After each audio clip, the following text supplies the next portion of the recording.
Hello नमस्कार दोस्तों। तो चलिए आज बात कर लेते हैं हम एसबीआई पीओ प्री एग्ज़ाम जो 16 और 24 तारीख को जो शिफ्ट होने वाली है जिन स्टूडेंट्स की, उन्हें कैसे अटैम्प्ट करें और कितने अटैम्प्ट करें कि इजीली आप क्रैक कर लो। और हमें थोड़ा बहुत तो आइडिया मिल गया है जो 8 तारीख को शिफ्ट हुई है 8 मार्च को। तो चलिए देख लेते हैं कि कैसा क्या है और आपको थोड़ी बहुत हेल्प मिल जाएगी कि कैसे अटैम्प्ट करें और इंग्लिश कैसे अटैम्प्ट करें। तो चलिए देख लेते हैं।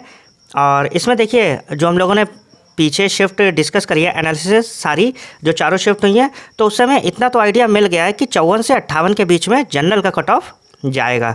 ठीक है, इतनी अभी तक की जो शिफ्ट हुई हैं उनके हिसाब से। और अगर आपको देखना है तो मैं कमेंट सेक्शन में पिन कर दूंगा वो वीडियो। होल एनालिसिस जो है चारों शिफ्ट की, उसमें मैंने बताया कि कैसे कट ऑफ जो है 54 से 58 के बीच में रहेगा और किन शिफ्ट को नॉर्मलाइजेशन होने वाला है, किन्हें फ़ायदा मिलेगा और किन का नुकसान होगा।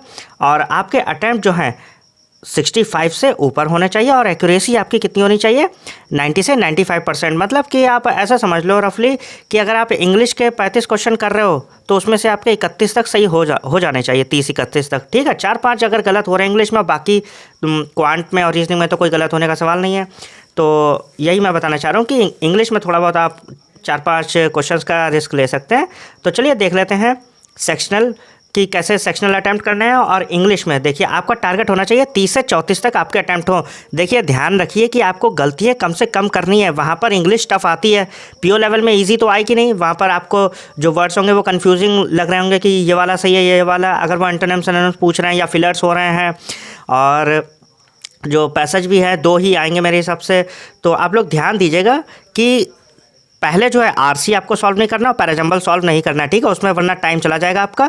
तो पहले आप ये फिलर्स सॉल्व कीजिए, क्लोज टेस्ट सॉल्व करिए और भी छोटी छोटी एक्सरसाइजेज जो होती है उन्हें पहले सॉल्व करने की कोशिश करिएगा। और आरसी अगर आप को देखना है तो मेरी प्लेलिस्ट है, आप आरसी वाली देख लीजिएगा। उसमें मैंने ये बता रखा है कि कैसे अटैम्प्ट करें आरसी को। पहले जो है आपको एकदम से बड़े क्वेश्चंस नहीं सॉल्व करने होते हैं, तो उसमें मैंने पूरी अप्रोच दे रखी है, आप देख लीजिएगा जाके ध्यान से इंग्लिश में। और लास्ट में आरसी करिएगा और पैराजंबल भी लास्ट में, ठीक है, क्योंकि पता नहीं चलता है पैराजंबल में टाइम हमारा निकल जाता है। और पैराजंबल कोशिश करिएगा कि 2 या 3 ही सॉल्व करिए शुरू के, 5 मारने की ज़रूरत नहीं है आपको, समझ रहे हैं। और चलिए फिर चलते हैं नेक्स्ट। और इसमें जो टारगेट रहेगा आपका इंग्लिश में वो 30 से 34 के बीच में रहेगा। उसके बाद आते हैं रीजनिंग सेक्शन पे। रीजनिंग में जो आपका टारगेट रहेगा वो 22 से 26 तक रहेगा, ठीक है। अगर आपके 25 तक हो रहे हैं क्वेश्चन तो बहुत अच्छे हैं, ईजिली आप जो है मेंस दे लोगे। तो ये आपका टारगेट जो है 22 से 26 रहेगा। और फिर देख लेते हैं अपने लोग क्वांट में। हाँ, क्वांट में बात करनी है। क्वांट में देखिए आप अगर आपके कम भी हो रहे हैं, मान लीजिए आपके 8 या 10 भी हो रहे हैं, तो आप परेशान मत होइएगा, आप देखिएगा एक्यूरेसी मेंटेन करने की कोशिश करिएगा, ठीक है। ये नहीं होना चाहिए कि आपके क्वेश्चन नहीं बन रहे हैं तो आप अंधाधुंध कुछ भी करे जा रहे हो, वहाँ पर सीरीज़ आ रही है टफ है, वो कुछ भी मैच नहीं कर रहा है, आपने गलत लगा दिया। तो आप ध्यान से ठंडे दिमाग से, अगर आपके 10 से 12 हो रहे हैं, क्योंकि देखिए जो फर्स्ट शिफ्ट हुई थी 8 मार्च की, वो ध्यान रखिएगा वहाँ पर 4 क्वेश्चन 3 क्वेश्चन 5 क्वेश्चन ऐसे लोगों के अटैम्प्ट हुए हैं। तो अगर आपके 10 क्वेश्चन 12 क्वेश्चन हो रहे हैं 8 से 12 के बीच में, तो आपके बहुत अच्छे क्वेश्चन हैं वो, ठीक है, क्योंकि कट ऑफ आपका 55-56 के आसपास ही जाने वाला है। आप एक्यूरेसी मेंटेन करने की कोशिश करिएगा ज़्यादा से ज़्यादा। और इंग्लिश में मैं फिर से बोल रहा हूँ, इंग्लिश में आपको ज़्यादा नहीं मार रहे हैं, आप 30 से 32 तक रख रहे हैं, बहुत अच्छा है।